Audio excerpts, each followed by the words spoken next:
పసుపు తాడు 7వ భాగం. 6వ భాగంలో సుజాత మరణం అందరినీ కలిచివేస్తుంది. మోహన్ పూర్తిగా మారిపోతాడు. దిగులుతో కృంగిపోతూ ఉంటాడు. వాసంతిని పెళ్లి చేసుకోవాలని కిషోర్ పన్నాగాలు పన్నుతూ ఉంటాడు. కథ కొనసాగుతుంది. వాసంతికి కోపం వచ్చేసింది. చావింట్లో పెళ్లి మాటలు మాట్లాడే నువ్వు నాకు సమయాలు చెప్తున్నావా కిషోర్? అది కాదు, నీకు కాలం విలువ తెలియచెప్తున్నాను. అదీగాక ఒకసారి పొరపాటుగా నిర్ణయించుకున్నావు. ఆ గండం ఎలాగో గడిచింది. తిరిగి మోహన్ ఎటువంటి ఎత్తులు వేయకముందే నువ్వు తెలివిగా ప్రవర్తించు. ఏమైనా కానీ ఈ కంఠశోష మాత్రం నీకు అనవసరం. ఎవరిని ఎక్కడ నిలబెట్టాలో నాకు బాగా తెలుసు. కిషోర్ ముఖము కంఠము కూడా కర్కశంగా మారాయి. వాసంతి, ఎందుకు ఈ డొంక తిరుగుళ్ళన్నీ? సూటిగా మాట్లాడుకుందాం. మన వివాహానికి నీకు అభ్యంతరం ఏమిటి? లాయర్ని. మీ ఆస్తి వ్యవహారాలన్నీ చక్కబెట్టగలవాడను. నాకంటే గొప్పవాడు దొరుకుతాడా నీకు? ఎంత గర్వం! నిన్ను మించిన వాడే లేడా? ఆస్తి వ్యవహారాలన్నీ నీ చేతుల్లో ఉన్నవని బెదిరించుతున్నావా? నీకు యథార్థం మాత్రమే చెబుతున్నాను. ఆ కష్టం నీకు అక్కర్లేదు. అటువంటి భయాలన్నీ సంపద మీద అలవిమాలిన వ్యామోహాలున్నవాళ్లకు కానీ నాకు కాదు. నువ్వు చిన్నాన్నకు లాయర్వి అంతే. ఇప్పుడు ఎప్పుడూ కూడా నీపై నాకు అంతకు మించిన అభిప్రాయం కలగబోదు. బాగా ఆలోచించే మాట్లాడుతున్నావా? కోర్టు వ్యవహారాల కోసం ప్లీడర్ని, వైద్య సహాయం కోసం డాక్టర్ని, మంచి తిండి కోసం వంటవాడిని, ఇలాగా ఎంచుకుంటూ పోతే అసలు ఒక్కొక్కరు ఎందరిని వివాహమాడాలి? ఎంత పొగరు! Kishore, shut up, be in your limits, బిగ్గరగా అంది అలవిమాలిన కోపంతో వాసంతి. చింత చచ్చినా పులుపు చావలేనట్లుంది నీ కోపం. జరిగిందంతా నీ ఇంటి గుట్టంతా ఎవరికీ తెలియదనుకుంటున్నావు కాబోలు. అలా వీధిలోకి వెళ్ళి విను, పదుగురు ఎలా పక్కపక్కలాడుతున్నారో. నువ్వు అమర్గాడు రహస్యంగా ఉన్నదనుకుని బిర్రబీగుతున్నారనుకుంటాను. ఇంకా తెలియని వాళ్ళుంటే నేనున్నాను తెలియజెప్పడానికి. ఎవడు నిన్ను పెళ్లి చేసుకుంటాడు? అతి నిదానంగా జవాబు చెప్పింది. అటువంటి చెత్త, కుళ్ళు భావాలు లేని సంస్కార హృదయుణ్ణి, ఆరోగ్య మనస్కుడిని చేసుకుంటాను. ఇంతకీ నీకెందుకు మాపై ఇంత కక్ష తెలుసుకోవచ్చా? వికటంగా నవ్వాడు కిషోర్. చెప్పనా? దారి తప్పి నడిచే వాళ్ళందరిపై సంఘానికి కక్ష, అల్పభావాలు ఉండి తీరుతాయి. సంస్కారాలు, విశాల భావాలు పుస్తకాల్లో మాత్రమే కనిపిస్తాయి. ఈ కుళ్ళు సంఘపు ప్రతినిధివైన నిన్ను చూస్తుంటే నాకు అసహ్యం, జుగుప్స కలుగుతున్నాయి. నన్నట్టే మాట్లాడించక నా ఎదుటి నుండి తక్షణం వెళ్ళిపో, ఖచ్చితంగా చెప్పింది వాసంతి. వెళ్ళకపోతే? రెట్టించాడు కిషోర్. ఇంతటి నీచుడవు గనకనే నాకు మోహన్తోనూ అమర్తోనూ గల చనువును శంకించుతూ నాపై వంటవాడిని నిఘా ఉంచావు కదూ? మాట్లాడలేకపోతున్నావేం? ఈ విషయం నాకెలా తెలిసిందనా? వీరయ్య సంవత్సరాల తరబడిగా ఈ ఇంటి ఉప్పు తింటున్నాడని మర్చిపోవడం నీ తెలివి తక్కువ. స్కౌండ్రల్ అన్నీ చెప్పేశాడా? గుణిగాడు కిషోర్. అంతలో ధైర్యం సంతరించుకున్నాడు. అన్నీ తెలిసి తెలివిగా ప్రవర్తించుతావో లేక కష్టాలు కొని తెచ్చుకుంటావో నీ ఇష్టం. ఆ జూదగాడు మోహన్ నిన్నుద్ధరించడు. కూలివాడు అమర్ నీకేమీ నందనవనాలు చూపడు.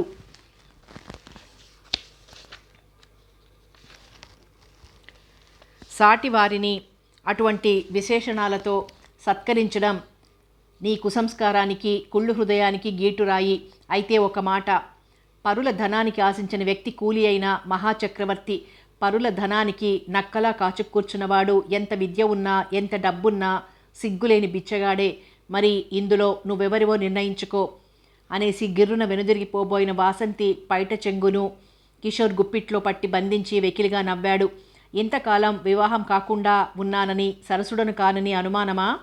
వాసంతి చెయ్యి అతడికి చెంపపెట్టు పెట్టడానికి లేచింది. కానీ ఆమెకు ఆ శ్రమ అవసరం లేకపోయింది. కిషోర్కు అటు ఇటు 2 చెంపల మీద ఒక్కసారిగా చెంపపెట్టులు తగిలాయి. కాసేపు అతడికి ఏం జరుగుతున్నది అయోమయమై కళ్ళు బయలు కమ్మాయి. వాసంతి కూడా ఆశ్చర్యం నుండి కొన్ని నిమిషాల వరకు తేరుకోలేకపోయింది. తేరుకున్నాక కనిపించిన దృశ్యంతో మరింత విస్మయంతో చిత్రప్రతిమలా నిలబడిపోయింది. కిషోర్కు అటు మోహన్, ఇటు అమర్. కిషోర్, కిషోర్ కమీజ్ కాలర్ పట్టుకుని తీక్షణంగా, అసహ్యంగా చూస్తూ అన్నాడు మోహన్. నేను చాలా తప్పుదారిలో నడిచిన వాడినే ఒకప్పుడు. కానీ ఈనాడు నీ అసలు స్వరూపం చూశాక నేనెంతో ఉన్నతుడనో, అసలైన నీచులు ఎటువంటి ముసుగులు కప్పుకుంటారో బాగా అర్థమైంది. వాసంతిని నువ్వన్న మాటలన్నీ విన్నాను. నీ వదురుబోతుతనానికి క్షమాపణ చెప్పుకో. ఏం, నువ్వేమవుతామని అంత పౌరుషం? ఇంకా తగ్గని పొగరుతో గింజుకుంటూ అన్నాడు కిషోర్.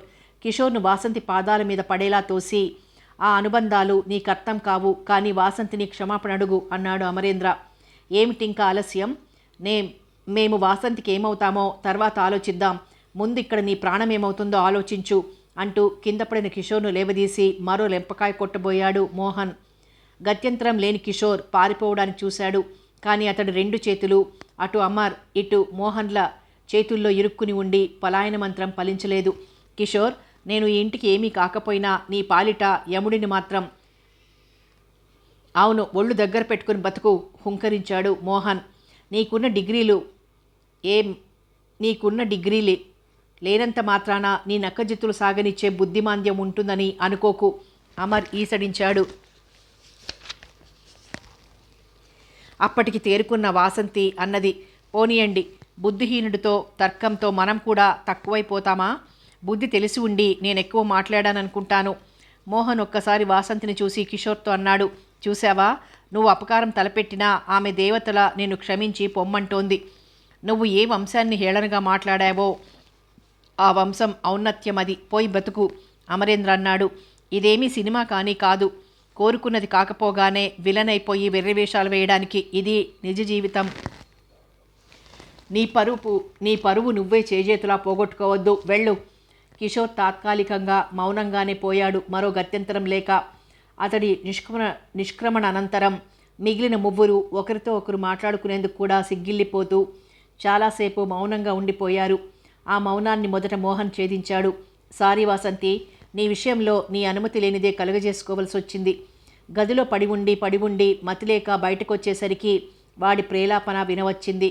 ఆ వాచాలత్వం భరించలేకపోయాను. థ్యాంక్ యూ మోహన్, మెల్లని కంఠంతో అంది వాసంతి.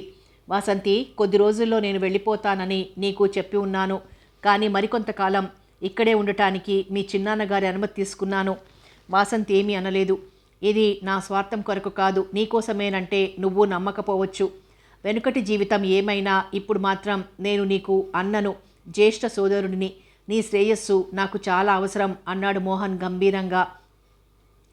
వాసంతి అమిత ఆశ్చర్యంతో చూడసాగింది.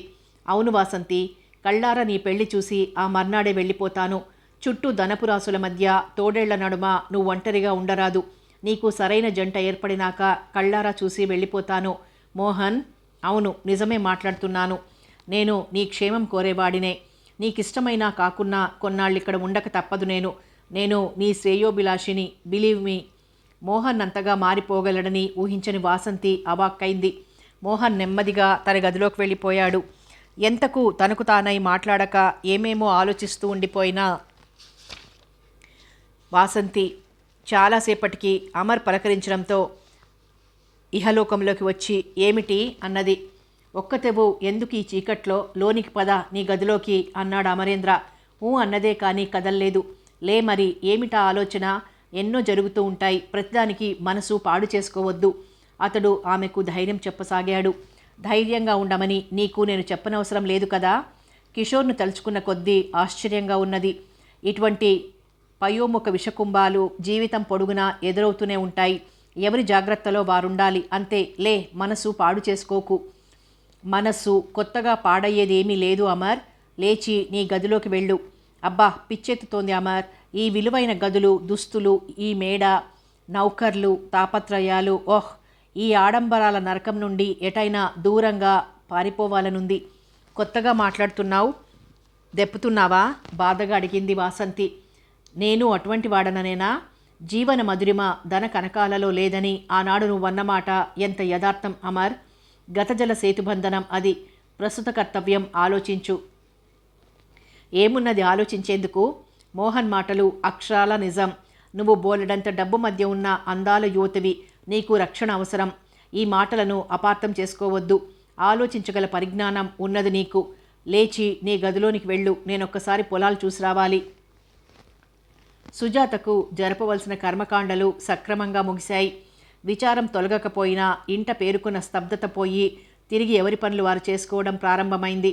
కాలక్రమాన వాసంతి మనసు మారగలదనే ఆశతో ఆనందయ్య మోహన్ని మరికొంతకాలం ఉండమని కోరాడు. వాసంతి కూడా మోహన్తో అరమరికలు లేకుండా మాట్లాడుతోంది. అమరేంద్ర ఎప్పటిలాగే బాధ్యతలన్నీ సక్రమంగా నెరవేర్చుతున్నాడు. ఒకనాడు మోహన్ పట్నం వెళ్ళాడు కోర్టు పనిపై. అతడిపై బనాయించిన కేసు ఇంకా సాగుతోంది. కోర్టులో పట్నం వెళ్ళిన వాడు పొద్దుపోయి ఇల్లు చేరడం లేదా మర్నాడు రావడం పరిపాటి అతడికి. అమర్ పొలం పనులు చేయించడంలో 2 రోజులుగా రాత్రింబవళ్ళు అక్కడే ఉంటున్నాడు. తనకు ఆనాటి తపాలాలో వచ్చిన ఉత్తరాల గురించి చెప్తున్న వాసంతిని అమర్ గురించి అడిగాడు ఆనందయ్య. నిజంగా అమరేంద్ర లేకుంటే మన పనులు ఏమై ఉండేవి? మనం ఏమైపోయి ఉండేవాళ్ళం? ఏనాటి బాంధవ్యమో ఇది. కన్న కొడుకును మించి నన్ను ఆదుకుంటున్నాడు మనస్ఫూర్తిగా అన్నాడు ఆనందయ్య. అవును చిన్నాన్న, నేను అదే అనుకుంటుంటాను. ఏమిటో అతడెప్పుడు మన ఇంట్లోనే ఉంటే బాగుండును అనిపిస్తోంది. స్వార్థం లేనటువంటి యువకుడిని ఈ రోజుల్లో అరుదుగా చూస్తాం. అదెలా సాధ్యం చిన్నాన్న? నెమ్మదిగా అన్నది. ఏం జీతం బాగా పెంచితే సరి ఇక్కడే ఉంటాడు అన్నాడు ఆనందయ్య. అలాగే అలా మాట్లాడుతూనే ఉత్తరాలు చూస్తున్న వాసంతి ఒక్కసారి అదిరిపడింది ఒక కవరు చూసి. ఆ కవరు ఒక పెద్ద కంపెనీ నుండి అమరేంద్ర పేరున వచ్చింది. ఏమిటో ఇది? వాసంతి మనస్సంతా వికలమైపోయింది. కిషోర్ రావటం లేదేం ఈ మధ్య? ఆనందయ్య ప్రశ్న. ఏవో పనులట, అప్రయత్నంగా, అబద్ధం. ఎన్నోసార్లు కిషోర్ యథార్థ స్వరూపాన్ని పినతండ్రికి తెలియజేయవలను అనుకుంటుంది. కానీ కిషోర్పై చాలా గొప్ప అభిప్రాయాలు గల ఆనందయ్య నమ్మకపోవచ్చు. మధ్యాహ్నం 3:30 గంటల వేళ అమరేంద్ర ఇంటికొచ్చి ఏదో అవసరమైన పొలం సామాన్లు పట్టించుకొని త్వరగా వెళ్ళిపోతున్నాడు. అమర్, ఒక్కసారి ఇలారా. వాసంతి పిలవగానే వచ్చాడు అమరేంద్ర. జరీ చుక్కల సముద్రపు రంగు చీర, విరబోసుకున్న జుట్టు సముద్రపు అలల వలె కదులుతుంటే కొన్ని క్షణాలు కన్నార్పకుండా చూశాడు. అంతలోనే తన తప్పిదం తెలుసుకుని దృష్టి మరల్చాడు. డైనింగ్ టేబుల్పై వేడివేడి భోజనం సిద్ధంగా ఉంది. టైం చూడు, 3:30. అయినా అన్నం తినకుండా వెళ్ళిపోతున్నావా? కొంచెం పని తొందర. పర్వాలేదు, ముందు భోజనం చెయ్యి. ఏకంగా రాత్రి చేసేస్తానులే. వీల్లేదు, చేతుల ఆరోగ్యం పాడు చేసుకోవద్దు. అబ్బా, అక్కడ కూలీలొక్కళ్ళు పనిచేస్తారా నేను లేకుంటే? రాత్రి తింటాగా అన్నట్టు నీకేదో ఉత్తరం వచ్చింది. నాకా? ఏది? మరి ముందు భోజనం చెయ్యి, లేకుంటే ఇవ్వను. చేతిలోని కవర్ను చూసి కవ్విస్తున్నట్లంది వాసంతి. అమర్ అందంగా నవ్వి భోజనం వద్ద కూర్చున్నాడు. ఇదిగో నీ ఉత్తరం. ఈ అన్నం చేత్తో ఎలా చూసేది? కాస్త విప్పి చదువుతావా అన్నాడు. ఓ, కానీ అది నేను చూడవచ్చేన విషయం అవునో కాదో? నాకు అటువంటి రహస్యాలు ఏమీ లేవు వాసంతి. అయితే చదువుతున్నాను. ఒక కంపెనీ వారు ఇంటర్వ్యూకు రమ్మని ఓ నగరం నుండి రాసిన ఉత్తరం అది. అమరేంద్ర విని ఊరుకున్నాడు. ఉత్తరంలోని విషయాల కంటే వాసంతి చనువు, సాన్నిహిత్యాలు అతడి నిగ్రహాన్ని పరీక్షకు పెడుతున్నాయి. నేడు ఆమె అందం అతడి కళ్లను జిగేల్మనిపిస్తోంది. అయితే ఇక్కడి నుండి వెళ్ళిపోతావా అమర్? ఆ స్వరంలోని విషాదం విని అమర్ ఆశ్చర్యంగా చూశాడు. వెళ్ళాలి కదా అన్నాడు ముక్తసరిగా. ఏం వెళ్ళకపోతేనేం? ఆ ప్రశ్న విని తలెత్తిన అమరేంద్ర చూపులలో అనేక భావాలు. చటుకున దృష్టి మళ్లించి ఎటో చూస్తూ అన్నాడు. ఏదో ఒక మంచి ఉద్యోగంలో స్థిరపడవద్దా? ఇక మాట్లాడేందుకేమీ లేదు వాసంతికి. కానీ ఆమె బాధ, కనులలోని అభ్యర్థన అమర్ తెలుసుకోలేకపోలేదు. అతడు వెళ్ళిపోయాడు భోజనం ముగించి. వాసంతి వదల్లేదు. వెన్నంటి వెళ్ళి అడిగింది. అమర్, ఎందుకు వెళ్ళిపోతున్నావు? ఆ కంఠంలో ఎంత మమత, మృదుత్వాలు. ఏమిటి వాసంతి అలా అడుగుతావు? నన్ను నువ్వు వదిలి వెళ్ళగలవు కదూ? అవునులే, ఎంతైనా మగవాడివి. గబగబా కన్నీరు కారిపోతుండగా తన గదిలోకి పారిపోయింది వాసంతి. అతడు పొలం నుండి తిరిగొచ్చే వరకు ఆమె అతడిని గురించే ఆలోచిస్తున్నది. అక్కడ అమర్ కూడా ప్రశాంతంగా లేడు. ఆమె రూపం, ఆమె మాటలు అతడిని వెన్నంటుతున్నాయి. ఏమిటి వాసంతి మనసు? అమర్, నీకు నాపై బాగా కోపంగా ఉన్నది కదూ? అతడు తిరిగి రాగానే అడిగింది ఆత్రంగా, అందుకై వేచి ఉన్నట్టు. ఏమిటి వాసంతి, ఏమిటి ఈరోజు చాలా కలవరంగా ఉన్నావు? ఏ సినిమాకో వెళ్ళరారాదు, కాస్త మార్పుగా ఉంటుంది అంటూనే వెళ్ళిపోయాడు. అతడెప్పుడు ఆమెతో మాట్లాడినా అలాగే మాట్లాడతాడు. ఆ స్నేహస్వరం, ఆ లాలన, ఆదరం తన సొంతం చేసుకోవాలని, అతడి గుండెపై వాలి సేద తీరి మరింత లాలనను, ప్రేమను అనుభవించాలని ఆమె స్త్రీ హృదయం తహతహలాడుతున్నది. అయితే అది గుర్తించినట్లే ఉంటున్నది అమరేంద్ర ప్రవర్తన. పూర్వంలాగే దూరంగా తన హద్దుల్లోనే ప్రవర్తిస్తున్నాడు. అతడికి తన మనసును, ఆరాధనను నివేదించడం ఎలాగా? ఏమైనా సరే ఈరోజు అతడికి తన మనసును విప్పి చెప్పాలని నిర్ణయించుకుందామే. అమర్ బాబు భోజనానికి రారటండి, జ్వరంగా ఉన్నది నౌకరు చెప్పేసి వెళ్ళిపోయాడు. ఆత్రంగా వెళ్ళింది థర్మామీటర్ తీసుకుని. అమర్ తన గదిలో పడుకుని ఉన్నాడు. జ్వరం 104. ఎప్పటినుంచి? నుదుటిపై చేయి వేసి చూస్తూ అడిగింది. ఉదయం నుండి ఉన్నది. తోసుకుని తిరుగుదామనుకున్నాను కానీ మంచాన పడేసింది. తేలిగ్గా నవ్వేశాడు అమరేంద్ర. మరి భోజనం ఎందుకు చేయాలి జ్వరంతో? నువ్వు చేయమన్నావు కదా నవ్వుతూ అన్నాడు. రకరకాల భావాలు అలలుగా కదిలిపోయాయి వాసంతి ముఖంలో. అయితే ఉద్యోగానికి వెళ్ళిన చోటే ఇలా వస్తే ఎవరు చూస్తారు? దిక్కులేని వాళ్లకు దేవుడే దిక్కు. అంతేనా? మననిద్దరినీ పరిచయం చేసింది కూడా ఈ జ్వరమే కదా? గుర్తుకు రావడం లేదా అమర్?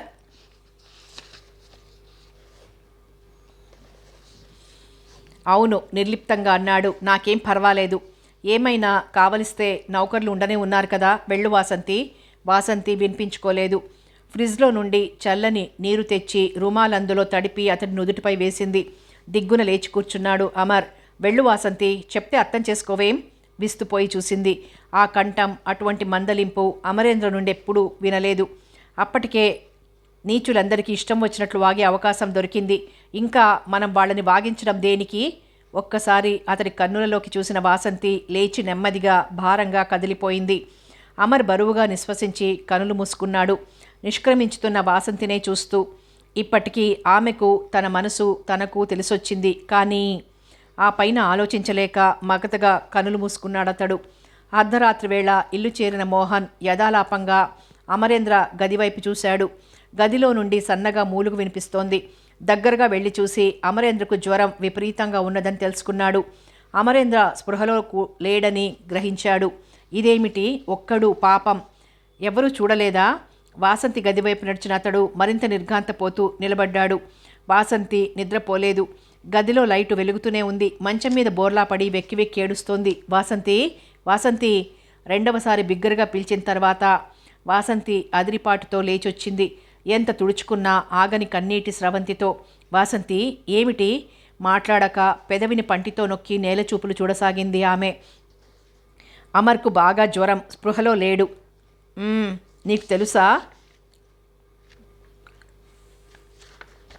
అవునన్నట్టు తల పంకించింది. మరి డాక్టర్ని పిలవలేదా? కనీసం ఏవైనా మాత్రలు గాని? వాసంతి కనులెత్తి తీక్షణంగా చూసింది. నేను ఆ గదిలోనికి వెళ్తేనే అతడు మైలపడిపోతాడట. ఇంకేం చేసేది అనేసి పోయి ఒక సోఫాలో కూలబడింది. ఏమీ అర్థం కాకపోయినా ఇరువురికి ఏదో కలహం వంటిది జరిగిందని భావించాడు మోహన్. నేనిస్తాను, ఏమైనా టాబ్లెట్స్ ఉంటే ఇయ్యి. మౌనంగా అల్మరా నుండి తీసిచ్చి ఎలా వేయాలో చెప్పింది. తెల్లవార్లు అమరేంద్ర దగ్గర తానే కూర్చున్నాడు మోహన్. మర్నాడు ఉదయం 10 గంటలకి అతనికి కొంత నెమ్మదించి మామూలుగా మాట్లాడడం ప్రారంభించాడు. అయితే అంతవరకు వాసంతి ఒక్కసారి కూడా అటువైపు రాకపోవడం, అమరేంద్ర యోగక్షేమాలను కనుగొనకపోవడం అతనికి ఆశ్చర్యం అనిపించింది. అమరేంద్ర 11 గంటలకు అడిగాడు, మరి నిగ్రహించుకొనలేక. మోహన్, వాసంతి కనిపించదేం? అవకాశం దొరికిన మోహన్ అడిగాడు మెల్లగా. నువ్వు వాసంతి ఏమీ పోట్లాడుకోలేదు కదా? ఏం?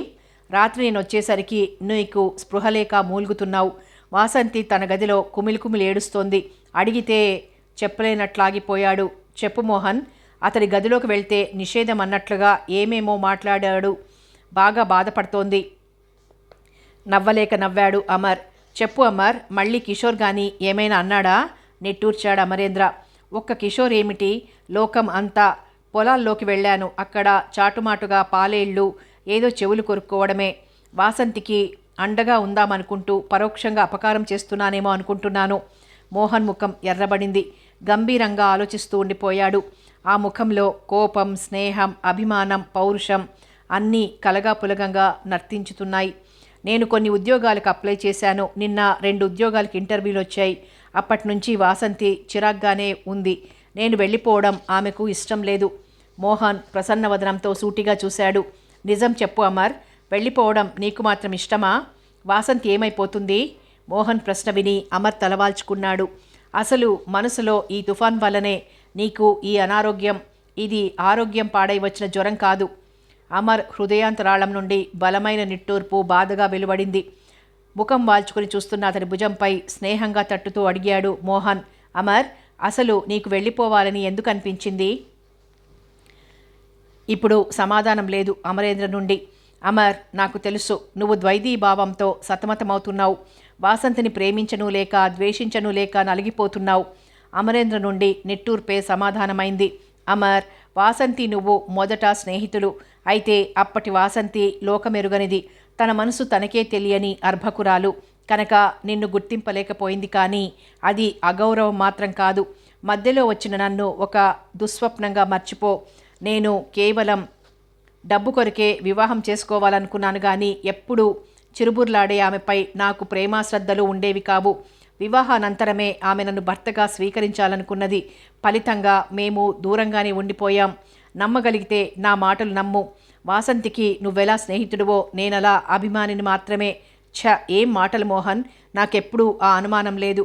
మరి నీ విలువ తెలియని నేను నిన్ను నిర్లక్ష్యంగా తూలనాడిన సంఘటనలు ఉన్నాయి. వాసంతి స్వయంగా చిన్నబుచ్చిన సంఘటనలు ఉన్నాయి. అన్నీ సహించి సహనం ప్రదర్శించి అందరి దృష్టిలోనూ ఉన్నతుడువైనావు. మరి నేడు వాసంతి తన తప్పిదం తెలుసుకుని నిన్ను మనసారా గౌరవిస్తున్న సమయంలో ఇదేమిటి? నా నిష్క్రమణ మిమ్మల్ని సన్నిహితులను కావింపవచ్చుననే అంత ఆశ, అంతే మోహన్. ఓ, మంచి విషయమే గుర్తు చేశావు. అయితే నా నిష్క్రమణ వల్ల మీరు దగ్గర కావచ్చు కదా? నా అభిప్రాయం అది కాదు అని స్పష్టీకరించాలనుకున్నాడు. కానీ పొలాలలో పనిచేసే మనుషులు పరుగు పరుగున రావడంతో ఆ సంభాషణకు అంతరాయం కలిగింది. ఏమిటి? అమర్ అయోమయంగా చూస్తూ అడిగాడు, ఆ వచ్చిన వారి ఆతృతను కంగారును విస్మయంగా చూస్తూ. మమ్మల్ని బయటికి నెట్టి పొలాలన్నీ కిషోర్ బాబు స్వాధీనపరుచుకున్నారు బాబు. మోహన్, అమర్ ఒకేసారి ఆశ్చర్యం వెలిపించుతూ ముఖాముఖాలు చూసుకున్నారు. ఆయనకు మన అయ్యగారు బాకీ ఉన్నారట. దానికి బదులు పొలం ఆయనే స్వయంగా రాసిచ్చారంట. నమ్మశక్యం కాకుండా ఉన్నదే. వాసంతిని కబురంపగా వచ్చింది వింటూనే ఉగ్రురాలైపోయింది. ఇందులో ఏదో మోసం ఉన్నది. చిన్నాన్నకు అసలు బాకీ ప్రసక్తి లేనే లేదు. ఆయనకు అసలు రుణాలంటేనే అసహ్యం. మోహన్, అమరేంద్ర ఇద్దరూ తల పంకించారు. చిన్నాన్నతో చెప్పి తెలుసుకొని రానా? వద్దొద్దు, అమర్ కంగారుగా వారించాడు. ఆయనకిప్పుడు రక్తపోటు, గుండెదడ రావచ్చు. అమర్, నేను వెళ్ళి అసలేమిటో కనుక్కొస్తాను. కిషోర్ పచ్చి మోసగాడు. మోసాన్ని మోసంతోనే జయించాలి అన్నాడు మోహన్. పద. అరెరే, జ్వరంతో నువ్వెక్కడికి? నేను చూస్తాగా. ఇంకా ఎక్కడి జ్వరం? ఇంత జరిగాక ఆ కిషోర్కి వచ్చిన జ్వరము డబ్బు ఏమిటో వదిలించాలిగా ముందు. వాసంతి మౌనంగా చూస్తోంది. కానీ ఆ మనసులో అనేక భావాలు సముద్రపు అలలులా హోరెత్తుతున్నాయి. గుమ్మం దాటుతూ వెనక్కొచ్చాడు అమర్. వాసంతి, చిన్నాన్నగారి గదిలో ఉండు, వెళ్ళు, ఒక్కతివు కూర్చోకు అంటూ నౌకర్లందరినీ హెచ్చరించాడు. అమ్మాయి గారు, అయ్యగారు జాగ్రత్త, మేం తిరిగొచ్చే వరకు ఎవ్వరూ వెళ్ళిపోకండి. అమర్, చాలా నీరసంగా ఉన్నావు. ఏమో హెచ్చరించాలనుకున్నది కానీ మరి మాటలాడలేకపోయింది. ఏం పర్వాలేదు, మీరు జాగ్రత్తగా ఉండండి అంటూ వెళ్ళిపోయిన అమర్ ఆమె కన్నులలో నీటి తెరను గమనించలేదు. కానీ వరండాలో నుండి చూస్తున్న మోహన్ మాత్రం దాన్ని స్పష్టంగా చూశాడు. మనసులో మమత అనేది ఉంటే ఎంత మభ్యపెట్టి ప్రవర్తించాలనుకున్నా మరుగుపరచలేదు. మమత ఏదో విధంగా ప్రదర్శితం కాకమానదు.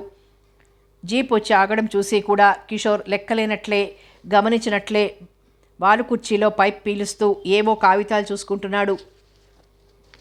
అతడికి చుట్టూ బలిష్టమైన మనుషులు కాపలా వలె నిల్చునున్నారు. అతడి తాలూకు మనుషుల వలె పొలమంతా పనిచేస్తూ పరుచుకుని ఉన్నారు. మోహన్, అమర్లు ఒకరినొకరు చూసుకున్నారు. ఆ చూపులతోనే ఏమో మాట్లాడుకున్నారు. అమర్ సౌమ్యంగా ప్రారంభించాడు. కిషోర్, ఏమిటిది? మా మనుషులను గెంటివేశావట? కిషోర్ తలెత్తి చూడకుండా నిర్లక్ష్యంగా జవాబిచ్చాడు. కారణం ఉన్నది గనుకనే. అదేమిటని అప్పటికి శాంతం కోల్పోకనే అడిగాడు అమరేంద్ర. ఏమిటో యజమానులకు తెలుసు, నౌకర్లకు అనవసరం. మరుక్షణంలో అతడి షర్ట్ కాలర్ పట్టి పైకి లేవదీసి నిలబెట్టి క్రోధంగా అడిగాడు మోహన్. అది ఎటువంటి కారణమో యజమానులకు కూడా తెలియకనే మమ్మల్ని పంపారు. తెలియజెప్పు. నేను అమర్లాగా శాంతమూర్తిని కాను, మోటువాడిని, జాగ్రత్త. షర్టు విడిపించుకోవటానికి గింజుకుంటూ అన్నాడు కిషోర్. నాకు బాకీ పడి తీర్చలేక ఈ పొలం ఇచ్చేశారు. ఎప్పుడు? 2 ఏళ్ల క్రితమే. బాకీకి పొలం హామీ ఇచ్చారు. ఏది ఆ కాగితం? ఇంటి దగ్గరున్నది, ఇక్కడ లేదు. అయితే పద వెళ్దాం, మేం చూడాలి. అవసరం లేదు, ఆనందయ్య అడిగినప్పుడు చూపుతాను. మీరెవరు మధ్యన? మరుక్షణం మోహన్ చేతిదెబ్బ రుచి చూసిన కిషోర్ నేల కరిచాడు. కిషోర్ మనుష్యులు అమర్, మోహన్లపై తలపడ్డారు. 10 మందినైనా తానొక్కడే చావగొట్టగల నేర్పు, అనుభవము కల మోహన్కి అమరేంద్ర ఏమీ తీసిపోలేదు. అంతటి భీకర పోరాటంలోనూ మోహన్ అమరేంద్ర విజృంభణను గమనించుతూనే ఉన్నాడు. మెచ్చుకోలుగా ఒక్కో ప్రశంసా వాక్యాన్ని విసురుతూనే ఉన్నాడు. ఆనందయ్య పొలంలో పనిచేసేవారు కూడా కలగజేసుకోవడంతో పరిస్థితి అదుపులోకి వచ్చింది. ఓ అరగంట అనంతరం తన జీతగాండ్రు కాలికి బుద్ధి చెప్పగా ఒంటరిగా మిగిలిన కిషోర్ వినయంగా జవాబులు చెప్పక తప్పలేదు. ఏవి నీకు ఆనందయ్యగా రాసిచ్చిన కాగితాలు? మోహన్ కరుకుగా అడిగాడు. నీకు న్యాయంగా చెందవలసినదేదైనా ఇవ్వడానికి ఎవరైనా నిరాకరించితే బలప్రయోగంతో స్వాధీనపరచుకోవాలి. అసలు ఏమీ లేనిదే ఈ వెర్రివేషాలెందుకు? లాయర్వి కూడా అమర్ మందలింపుగా అన్నాడు. బోనులో పులిలా ఉంది కిషోర్ పరిస్థితి. కిషోర్, మర్యాదగా చెప్పు, ఎందుకు నీకు ఈ దుర్బుద్ధి పుట్టింది? అమరేంద్ర సూటిగా అడిగాడు. దుర్బుద్ధి కాదు, దురాశ అను మోహన్ అందుకున్నాడు. ఆనందయ్య గారి పాదాలు కడుక్కొని తాగుతూ ఆయన సహకారం వలన ప్లీడర్గా నిలదొక్కుని బ్రతుకుతున్న నువ్వు ఈనాడు ఆనందయ్య అని ఏకవచన ప్రయోగం చేయటానికి కూడా సాహసించావు కదూ? రోషంగా తలెత్తాడు కిషోర్. మాటలు తిన్నగా రాని నేనెవడి కాళ్ళు పట్టనూ లేదు, ఎవడూ నాకు సహాయం చేయనూ లేదు. అట్టే ప్రగల్భాలు పలకకు. తల్లి పుట్టింటి సంగతి మేనమామకు చెప్పనవసరం లేదు. ఆనందయ్య గారి చెల్లెలికి అక్రమ సంతతివి నువ్వు. ఎంతటి నిరంకుశుడైతేనేం, బంధుప్రీతి కూడా ఉన్నందున ఆయన నిన్ను మరణించిన చెల్లెలికి ఇచ్చిన మాట ప్రకారం లాయర్ని చేశారు, ఆదరించుతున్నారు. ఈ మచ్చ మూలంగానే నీకింతవరకు ఏ కులమింటి కన్యతోనూ వివాహం కాలేదు. కిషోర్ వదనం వాడిపోయిన మాట పదునుగానే ఉన్నది. నీకెలా తెలుసు ఇవన్నీ? వికటాట్టహాసం చేశాడు మోహన్. మన విషయం మనకంటే మన ఇంటి నౌకర్లకు బాగా తెలుస్తుంది. నువ్వు నాపై నిఘా ఉంచి లంచాలిస్తున్న నౌకర్లే నీ విషయాలు రహస్యంగా నాకు చేరవేశారు. ఆశ్చర్యం ప్రకటితమైంది కిషోర్లో. అవును, నేను నీ వంటి వాడనేగా మరి. కానీ నీలాగా నేను అసత్యాలు, అస్వాభావికమైన ప్రగల్భాలు పలకను. నిజం అంగీకరించి ధైర్యంగా నిలబడతాను. సరే అవన్నీ నాకెందుకు? ఇప్పటికీ తన రహస్యం వెల్లడైపోయిందనే ఉక్రోషంతో ఉన్న కిషోర్ ప్లేట్ ఫిరాయించాడు. అవన్నీ నాకెందుకు? అసలు విషయానికి రా. అమర్ కలగజేసుకున్నాడు. అదే మేమడిగేదీను. అసలు విషయం వదిలి డొంక తిరుగుళ్ళు దేనికి? నేనేమీ బందిపోట్ను కాను. మీ ఆస్తిపాస్తులు అక్రమంగా ఎగరేసుకు వెళ్ళడానికి ఇదిగో రుజువు. జేబులో కాగితం తీసి చూపాడు కిషోర్. పరిశీలనగా చూసిన అమరేంద్ర, మోహన్లు ముఖాముఖాలు చూసుకున్నారు. 2 సంవత్సరాల క్రితం 1,50,000 రూపాయలు నీ వద్ద ఆనందయ్య గారు అప్పు తీసుకున్నారా? ఆ రుణానికి బదులుగా 2 నెలల నాడే ఆయన విల్లు రాసినప్పుడు ఈ పొలం తక్షణ స్వాధీన హక్కుతో రాసిచ్చారా? మోహన్ వ్యంగ్యంగా అడిగాడు కిషోర్ని. అమర్ సాలోచనగా అన్నాడు. మరి అప్పుడే ఎందుకు స్వాధీనపరచుకోలేదు? కుటుంబం అంతా కష్టాల్లో ఉన్నారు, అందుకని నేను మంచి మనసుతో తాత్సారం చేశాను అన్నాడు కిషోర్. కావచ్చు, కానీ ఈ విషయం ఇంత గోప్యంగా ఉంచవలసిన అవసరం ఏమొచ్చింది? సంభాషణ తీరు శాంతంగా ఉండడంతో కిషోర్ గొంతు లేచింది. రాసిన వారు ఆయన, తీసుకున్న వాడిని నేను. ఇది తెలియాల్సినంత ముఖ్యులు ఎవరూ లేరే. అయితే పద, ఈ మీమాంస ఆయన వద్దనే తేలవలే. నాకేం అవసరం లేదు ఖచ్చితంగా అన్నాడు కిషోర్. ఆహా, మరో దొమ్మి జరగాల? మాట వింటావా? చేసేదేం లేక కిషోర్ అమర్ మోహన్ల వెంట నడిచాడు. విషయమంతా వింటూనే ఆనందయ్య అసహ్యంతో కాండ్రించి ఉమ్మాడు. నీచుడా, నీ హీన జన్మను కూడా విస్మరించి చెల్లెలి బిడ్డవని ఆదరించినందుకు ఎంత విషం కక్కావు? పామును పాలు పోసి పెంచానా? వాసంతి కళ్ళు ఆశ్చర్యంతో రెపరెపలాడాయి. కిషోర్ మీ చెల్లెలి కొడుక చిన్నాన్నా? అవును, దానికి బుద్ధి లేని కారణంగా ఈ హీనుడు పుట్టాడు. బ్రతికుండగా నేను దాని ముఖం చూడలేదు, కానీ ఆఖరి రోజులలో హీనపు చావకుండా ఏర్పాటు చేశాను. ఎంతైనా నా చెల్లెలు, అందుకే దాని బిడ్డను చదువు చెప్పించి ఆదరిస్తానని మాట ఇచ్చాను. మాట నిలుపుకున్నాను. వీధులలో బిచ్చమెత్తుకొనవలసిన వాడు న్యాయవాది అయ్యాడు. నా ప్రాపకంలో పాలు పోసిన చేతినే కరిచాడు. ఈరోజు వేప చెట్టుకు పంచదార పోసి పెంచితే మామిడి పళ్ళు కాస్తుందనుకున్నాను, మోసపోయాను. ఇంతకు ఈ కాగితం మీద మీరెందుకు సంతకం చేశారు? వాసంతి అడిగింది. నేనెందుకు చేస్తానమ్మా? దుర్మార్గుడు నేను జబ్బు పడినప్పుడో లేదా సుజాత కోసం మతి పోగొట్టుకున్నప్పుడో కంగారుగా సంతకం పెట్టించుంటాడు. 2 పైసల విలువ చేయనివాడు నాకు 2 లక్షలు ఇచ్చాడా? లేదా ఫోర్జరీ కూడా కావచ్చు. వాసంతి, కంగారు పడకు, మోహన్ అన్నాడు. అందరూ అలా తర్జన భర్జనలో ఏమారి ఉన్న సమయంలో కిషోర్ బయట వరండాలోకి జారుకున్నాడు. అక్కడి నుండి వికటాట్టహాసం చేస్తున్న అతడిని అందరూ అదిరిపాటుతో చూశారు. ఫోర్జరీ కాదురా ముసలాడా, నీ సంతకాలే అవి. తెలివిగా రాయించుకున్నాను. నువ్వు నా తల్లిని తండ్రిని అగౌరవపరిచిన దానికి కక్ష తీర్చుకున్నాను. నా జన్మను అల్పంగా చూసి మా అమ్మను కించపరిచి ఇంటి నుండి గెంటివేశావు. ఇది దానికి ప్రతిఫలమనుకో. ఇక బ్రహ్మదేవుడు కాదు కదా, అతడి తాత ముత్తాతలు కూడా నిన్ను రక్షించలేరు. నీ మేడ కూడా నా స్వాధీనమవుతుంది కొద్ది రోజుల్లో. అది నా పేరునే రాయించుకున్నాను. నా తల్లి ఆనాడు వీధుల పాలైనట్లు నువ్వు అవుతావిక. వాసంతి, నీ పొగరు అణిగిందా? ఇప్పుడు కాళ్ల బేరానికి వస్తావుగా. ఈ స్థితిలో నువ్వేమిటి, నీ తాతల వంటి వాళ్ళు కూడా వస్తారు. మెరుపు వలె మోహన్ ముందు కురికి కిషోర్ని ఒడిసి పట్టుకున్నాడు. ఇంతవరకు నిన్ను చాలా గౌరవంగానే చూశాం, కానీ ఇప్పుడు నిరూపించావు నువ్వందుకు అనర్హుడువని. అమర్, వీడిని ముందు ఆ కుర్చీలో పడేసి కట్టేయి. వాసంతి తాళ్లు తెచ్చింది. మంచి పనిచేశారు. ఆ కాగితాలు ఎక్కడున్నాయో తెప్పించి తీసుకురండి.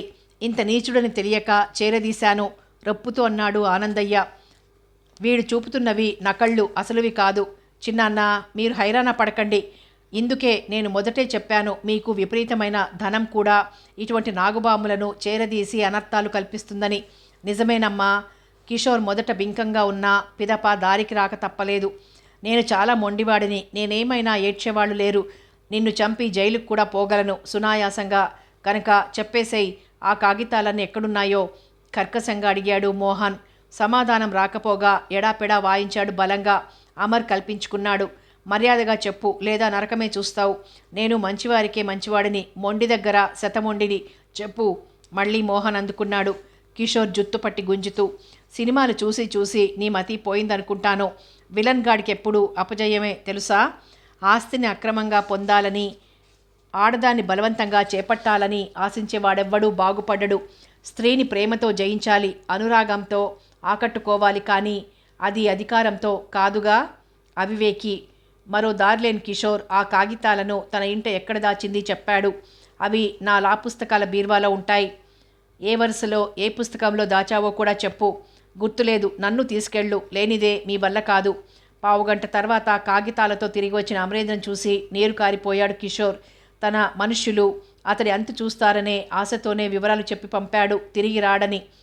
వీడికి మన స్థిర చరాస్తులలో దేనితోనూ సంబంధం లేదని, ఈ జరిగిన దానికి క్షమాపణలు చెప్పుకోమని రాయించి తీసుకోండి. వాడి దస్తూరితోనే ఉండాలి. ఆనందయ్య ఆజ్ఞాపించాడు. కిషోర్ ఏడ్పు ముఖంతో రాసి సంతకం చేశాడు. అమర్ అన్నాడు, కిషోర్, మరెవరైనా అయితే నిన్ను కోర్టుకి ఈడ్చి నిన్ను సర్వనాశనం చేసి ఉందురు. ఆనందయ్య గారు మంచివారు. ఇకనైనా తిన్న ఇంటి వాసాలు లెక్కించడం మాని లక్షణంగా బ్రతుకు. కిషోర్ తలవాల్చుకొని నిష్క్రమించాడు. మీ ఇద్దరికీ ఎలా కృతజ్ఞత చెప్పుకోవాలో తెలియటం లేదు బాబు, ఆనందాశ్రులతో అన్నాడు ఆనందయ్య. నా కొడుకు లేకున్నా మీరిద్దరూ కుమారులై కాపాడారు నన్ను, నా పరపతిని. మీరెక్కడికి వెళ్లేందుకు వీల్లేదు. మీ బుద్ధి శ్రమలతో మీరు నిలబెట్టిన ఈ ఐశ్వర్యం మీదే. మీ ఇద్దరికీ సమానంగా రాస్తాను. ఊహించని ఈ మార్పు మోహన్ని, అమరేంద్రను అవాక్కు అయ్యేలా చేసింది. ఇద్దరూ కంగారు పడుతూ వాసంతిని చూశారు, ఆమెకెక్కడ కోపం వచ్చేస్తుందోనని. కానీ వాసంతి అసలు ఆ మాటలు విన్నదో లేదో కూడా తెలియదు. ఆమె తదేక దృష్టితో అమర్ని చూస్తోంది. నా మాటలకెవరు మాట్లాడరేమిటి? ఆనందయ్య రెట్టించాడు. మీ ఆలోచనలు ఎప్పుడూ బాగుంటాయి చిన్నాన్న. నేను అలాగ జరగాలని అనుకున్నాను. మోహన్ మాట్లాడాడు మొదట. నేను ఒంటరిని, ఏకాకిని. నా బ్రతుకు ఎక్కడైనా వెళ్ళిపోతుంది. నాకే ఆశలు మిగల్లేదు. ఈరోజు ఈ పని కేవలం విద్యుక్త ధర్మంగా భావించి చేశాను. వాసంతి పెళ్లి చూసి వెళ్ళిపోతాను. లక్షల ధనాన్ని నేనేం చేసుకోవాలి గనక నాకేమీ వద్దు. అమరేంద్ర అన్నాడు, వాసంతి మీకు వారసురాలు, నేను నౌకరును. ఆస్తిలో భాగం కోరుకునే దురాశ జీవిని కాను. మీకు దయ ఉంటే నా జీతం నెలకు ఒక 200 పెంచండి చాలు. మీ సేవలో ఇక్కడే గడిపేస్తాను. ఇదేమిటమ్మా వాసంతి? బేలగా చూశాడు ఆనందయ్య. వాసంతి నెమ్మదిగా తలెత్తి అమర్, మోహన్ల ఇరువురిని ఉద్దేశించి అన్నది, అమర్, వాసంతికి ఈ ఐశ్వర్యంపై మమకారం లేదు. నా భర్తధనమే నాది అవుతుంది. అది ఎంత అల్పమైనా సరే. మోహన్, నువ్వెక్కడికి వెళ్ళొద్దు. నా చిన్నాన్నగారే నీకు చిన్నాన్నగారు. నీ ఇంట్లో నువ్వుంటావు. నీ ఆస్తిని నువ్వు సద్వినియోగం చేస్తావు. సుజాతకు ఆత్మశాంతిని కలిగిస్తావు. ఇక్కడ నేను ఉండలేను వాసంతి అన్నాడు మోహన్. ఎక్కడికి వెళ్ళినా సుజాత నీడ, నా జ్ఞాపకాలు నీ వెంటనే ఉంటాయి మోహన్. బైరాగి గుడ్డల్లోనూ దేశాటంలోనే చిత్తశాంతి లభించదు. జ్ఞానము, మానసిక వైరాగ్యము కలవారు ఎక్కడైనా ఇతరులకు శాంతిని కలిగిస్తూ తాము శాంతిగా బ్రతుకుతారు. సుజాత నిన్ను ఏమి అర్థించిందో ఆ సౌభాగ్యం కొందరు యువతులకైనా లభింపజేయి. నీకు సంక్రమించిన సంపదతో ఆ జ్ఞానం వల్ల అజ్ఞానం వల్ల పేదరికం వల్ల ఇతరుల అన్యాయం వల్ల ఎందరో ఆడపిల్లలు పవిత్రమైన పసుపుతాడు బంధానికి నోచుకోకుండా పతితలుగా మారుతున్నారు. నీ చుట్టూ ఉన్న కొందరికైనా నువ్వు ఆ పాటలు తప్పించి వారి జీవితానికి పచ్చదనం ప్రసాదించి ఆ పసిమిలో నీ సుజాతను చూసుకో. ఈ చెల్లి చేత సేవ చేయించుకో. మోహన్ వింటున్నాడు. ఏం మోహన్ మాట్లాడవు? సుజాతను అడ్డువేసి బంధించావుగా, ఇక నేను మాట్లాడేదేమున్నది? అయితే నాది ఒక కోరిక అన్నాడు మోహన్. చెప్పు. ఈ విశాల విశ్వంలో నాకు గల ఆత్మీయులు అమర్ మరి నువ్వు. ఈ ఇంట పచ్చదనం నిండుదనం ముందు మీ ఇరువురితోనే ప్రారంభం కావాలి. మీరిద్దరూ ఒక్కటైన నాడు మీ దంపతుల చేతుల మీదుగా సుజాత నారీ నికేతన్ ప్రారంభోత్సవం కావాలి. వాసంతి క్రీగంట అమరేంద్రం చూసింది. అమర్ వదనం నిండుగా గంభీరంగా చిరుహాసం నర్తిస్తూ ఉంది. అతని మనసులోని మధుర భావలాహిరి ముఖంపై స్పష్టంగా ప్రతిఫలిస్తోంది. మోహన్ నెమ్మదిగా ఆ ఇద్దరి చేతులు కలిపి ఆనందయ్య చెంతకు నడిపించుకు వెళ్ళాడు. తనకు పాదాభివందనం చేసిన జంటను ఆనందాతిరేకంతో దీవించాడు ఆనందయ్య. ఇద్దరూ 10 కాలాల పాటు హాయిగా బతకండి, సౌభాగ్యవతి భవ, పుత్ర పౌత్రాభిసిద్ధిరస్తు అంటూ. సమాప్తం. పసుపుతాడు నవల సమాప్తం. మరో మంచి నవలతో మళ్ళీ కలుసుకుందాం.